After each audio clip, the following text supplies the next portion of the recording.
Magandang gabi po sa inyong lahat, lalong-lalo na yung mga sumusubaybay sa atin or joining us through our live streaming. Sabi ni Jesucristo sa ating ebanghelyo ngayon, "For he that is not against us is for us." Ang hindi laban sa atin ay panig sa atin.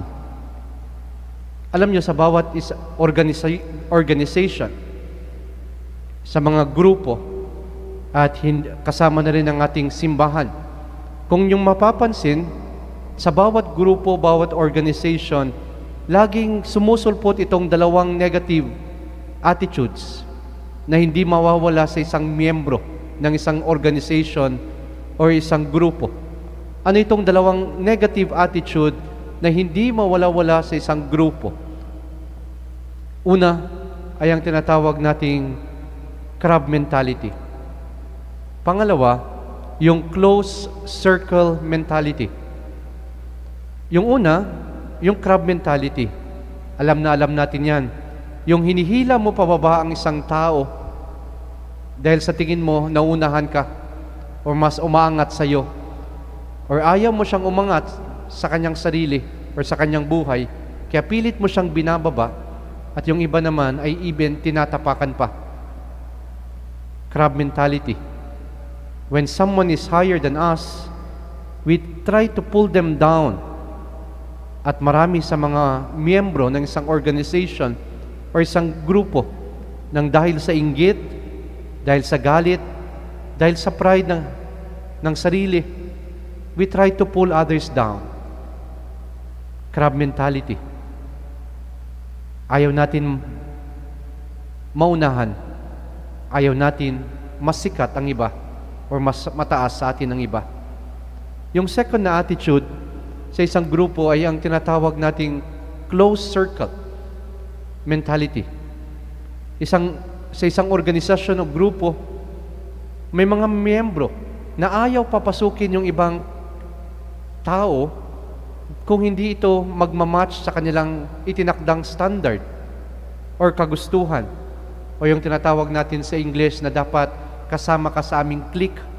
What we want, what we do not want, dapat sabay ka sa amin. Kung hindi, hindi ka mapapabilang sa aming grupo. Close circle mentality. Kami-kami lang, dapat pare-parehas lang tayo.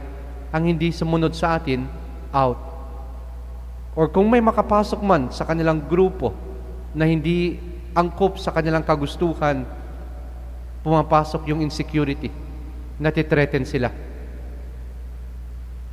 Crab mentality and close circle mentality. Mga kapatid, bakit ko ito ibinabahagi? Sapagkat kung titignan natin ang ating mga pagbasa ngayong linggo, makikita natin itong two negative attitudes sa ating mga pagbasa. Crab mentality at close circle mentality. Sa unang pagbasa, si Joshua was jealous dahil two members na hindi naman kasama sa kanilang grupo na binayayaan, pinuspos ng Espiritu Santo, ay nabigyan din ng biyaya ng Diyos para magpahayag, si Edad at Medad. They were also given by the Spirit of the Lord to prophesy.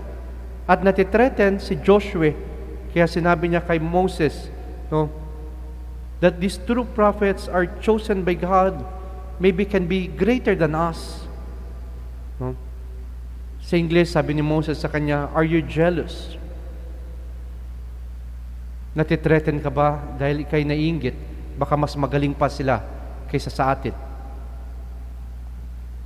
In the Gospel, the Apostle John reported to Jesus na may isang taong nagpapalayas ng demonyo sa pamamagitan ng pangalan ni Jesus.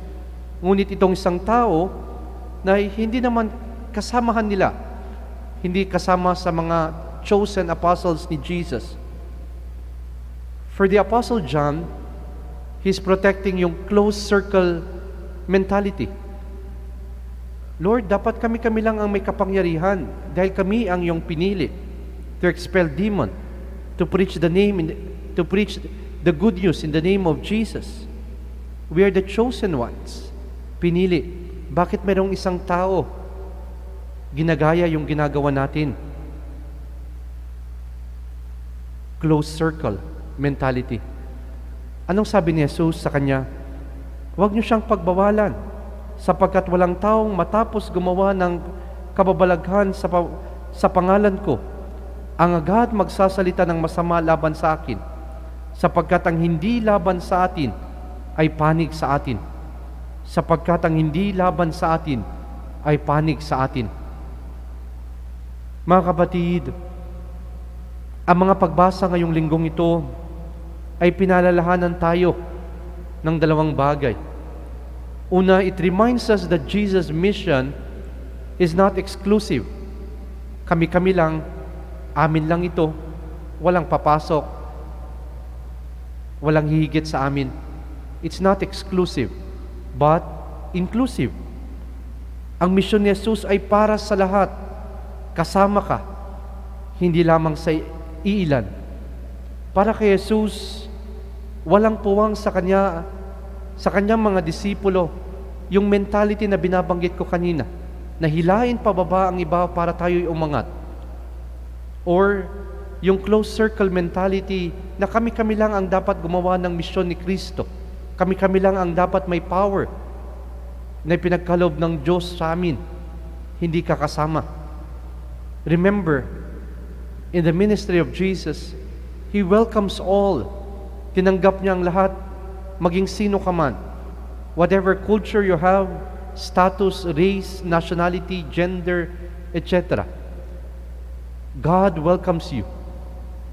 Exclusive. And lahat tayo ay kayang makakontribute sa misyon ni Jesus. Not only us, priests and religious. Lagi ito yung mentality natin.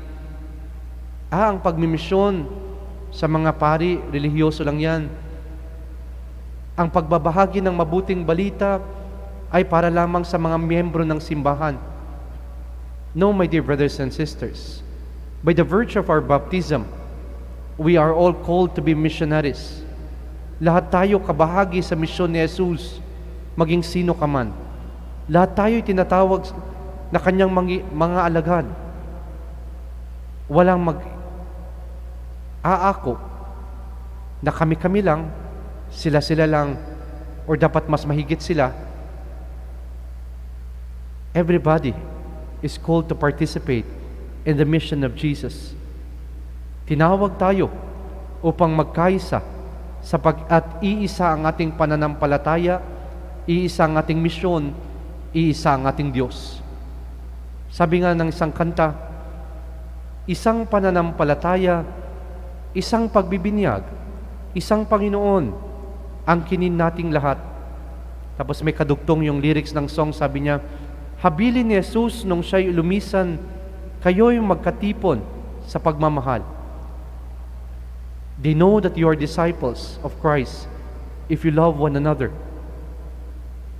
As Christ's disciples, Jesus calls us to harmony and unity in order to be effective in our mission.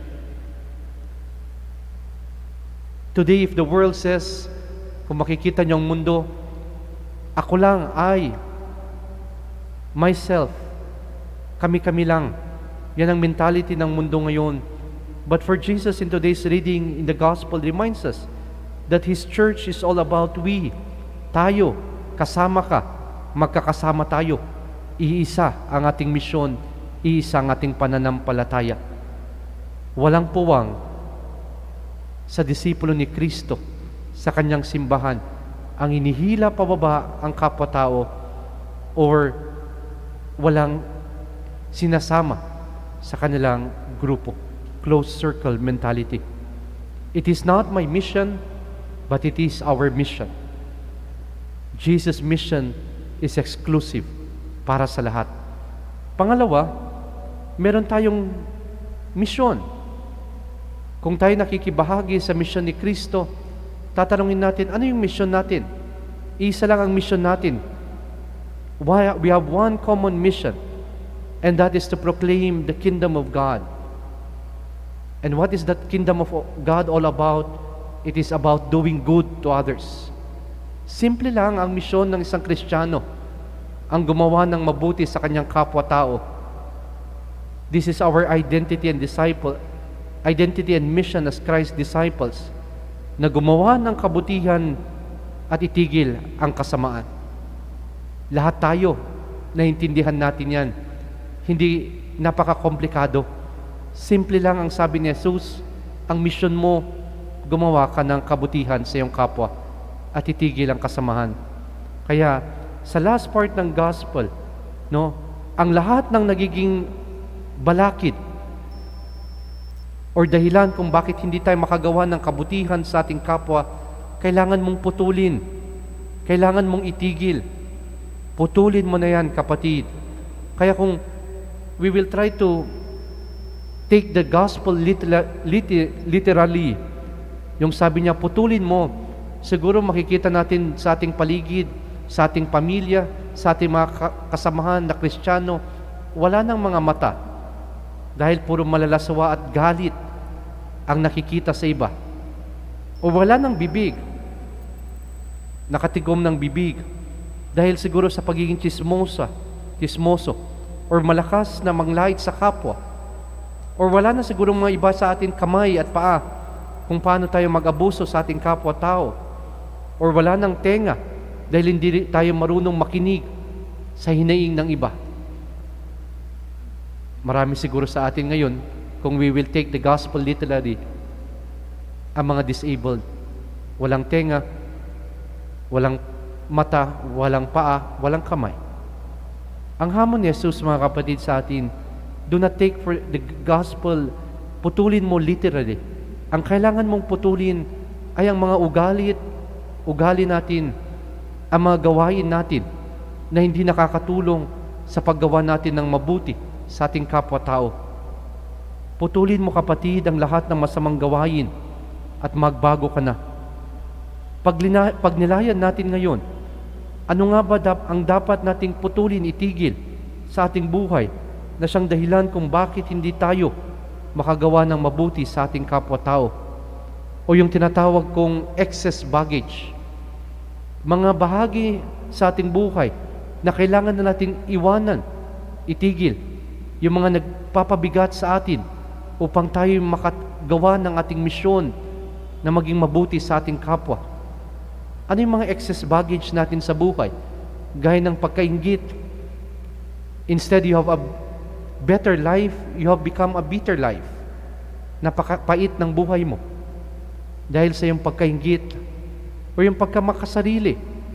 Pandemic ngayon, ang dami pa rin mga makasarili. Pagkagahaman sa kapangyarihan, posisyon at material na bagay. The second reading, sabi doon, mawawala din yan, mabubulok din yan, at hindi natutulog ang Diyos, huhukuman ang lahat ng mga mayayaman o mga mapang-abuso. O yung puso nating napakatigas at hindi makapagpatawad. O yung mga galit natin sa buhay na hindi makapag-move on. Kapatid, let go the excess baggage in our life. Itigil natin, putulin natin ang mga bagay na hindi angkop sa ating buhay bilang isang Kristiyano upang tayo makatugon sa misyon ni Jesucristo na makagawa ng mabuti.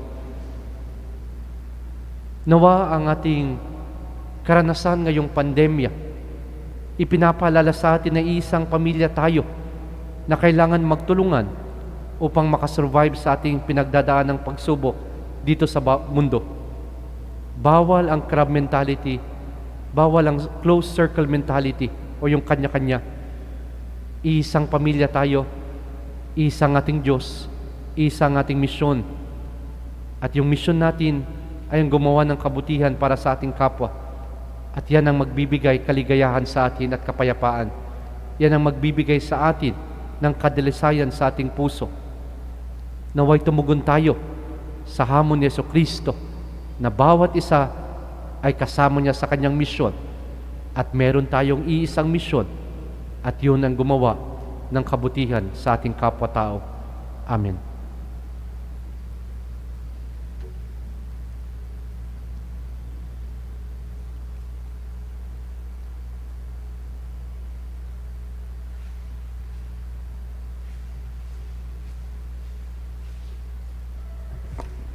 Ipahayag natin ngayon ang ating pananampalataya.